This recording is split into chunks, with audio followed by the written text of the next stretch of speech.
शर्मीन खान, आप देख रहे हैं बीपी न्यूज। आइए बढ़ते हैं खबरी की ओर।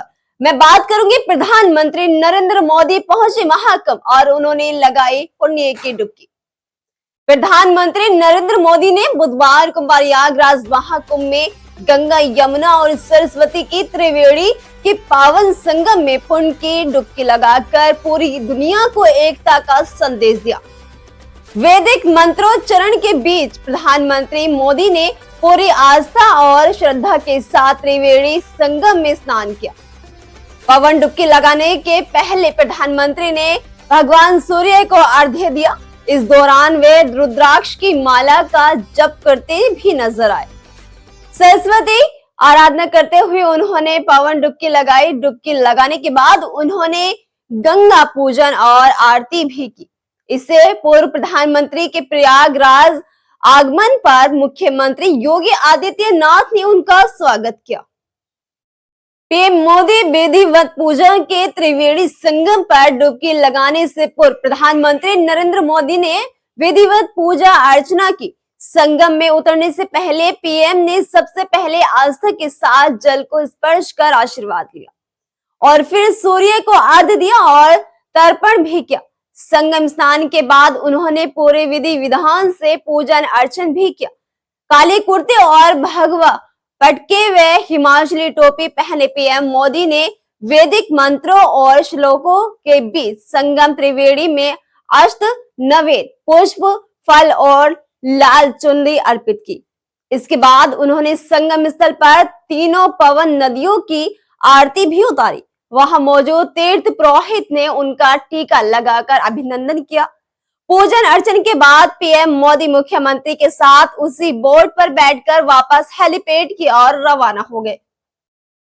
विशेष योग में प्रधानमंत्री नरेंद्र मोदी ने किया स्नान। महाकुंभ में जहां दुनिया भर के श्रद्धालुओं का समागम हो रहा है, वहां प्रधानमंत्री ने पावन डुबकी के माध्यम से पूरी दुनिया को एक भारत श्रेष्ठ भारत और वसुधैव को पीएम मोदी का संगम स्नान बहुत महत्वपूर्ण और ऐतिहासिक क्षण रहा। इस दौरान विशिष्ट योग का भी संयोग रहा। दरअसल बुधवार का दिन विशेष था क्योंकि हिंदू पंचांग के अनुसार इस समय गुप्त नवरात्रि चल रही है। बुधवार को भीष्म अष्टमी भी थी।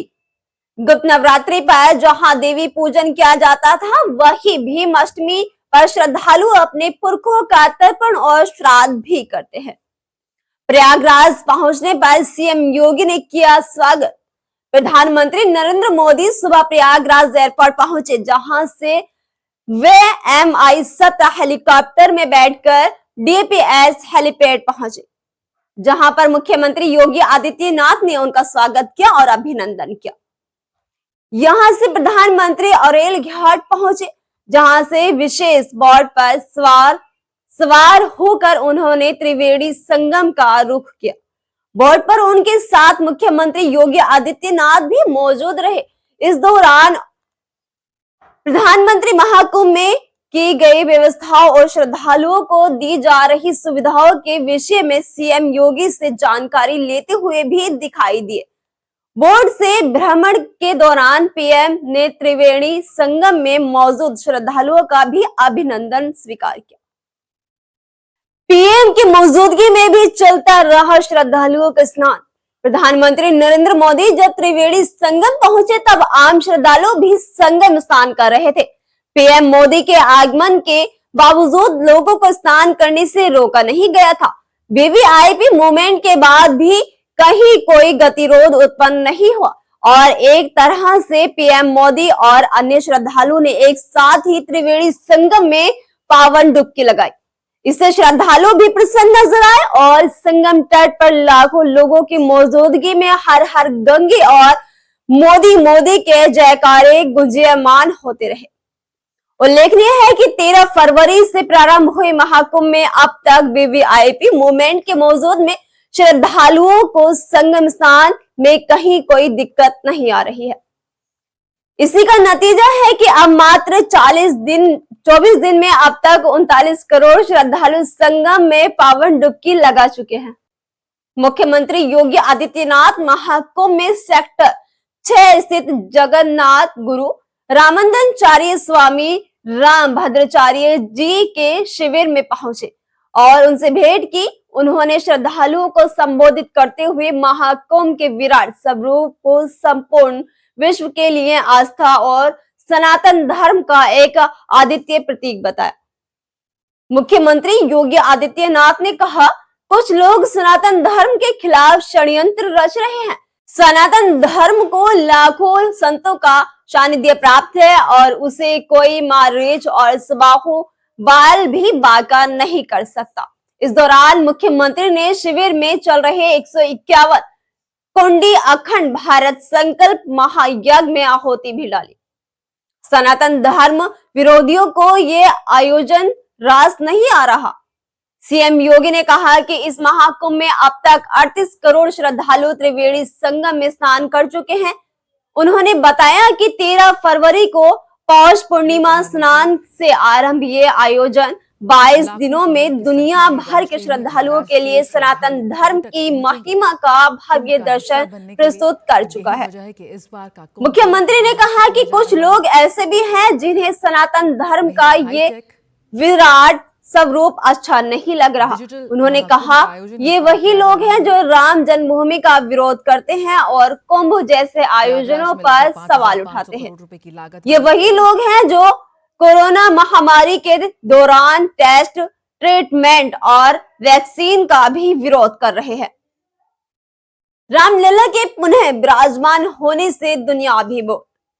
मुख्यमंत्री ने 22 जनवरी को अयोध्या में रामलला के भावी प्राण प्रतिष्ठा की चर्चा करते हुए कहा कि इस आयोजन ने दुनिया को सनातन धर्म के गौरवशाली इतिहास से परिचित कराया।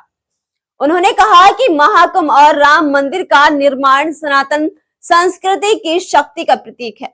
सीएम योगी ने कहा, सनातन धर्म सुरक्षित है तो भारत सुरक्षित है और भारत सुरक्षित है तो मानवता सुरक्षित है।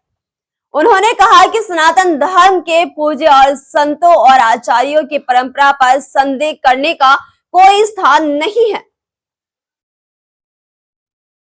सनातन धर्म को लेकर अफवाहों से सावधान रहें। अंत में मुख्यमंत्री योगी आदित्यनाथ ने सनातन धर्मावलंबियों से अपील की कि वे सनातन संस्कृति के खिलाफ रचे जा रहे षड्यंत्रों से सतर्क रहें और अफवाहों पर ध्यान न दें। उन्होंने कहा कि असहमति हो सकती है, लेकिन संदेह का कोई स्थान नहीं है। कार्यक्रम में राम भद्राचार्य ने सीएम को आश्वासन दिया और महाकुंभ का यह आयोजन सनातन का इतिहास बनेगा। उन्होंने सीएम को चित्रकूट आने के लिए आमंत्रित भी किया। कार्यक्रम में जगत गुरु विष्णु स्वामी संतोषाचार्य सतुआ बाबा भी मौजूद रहे।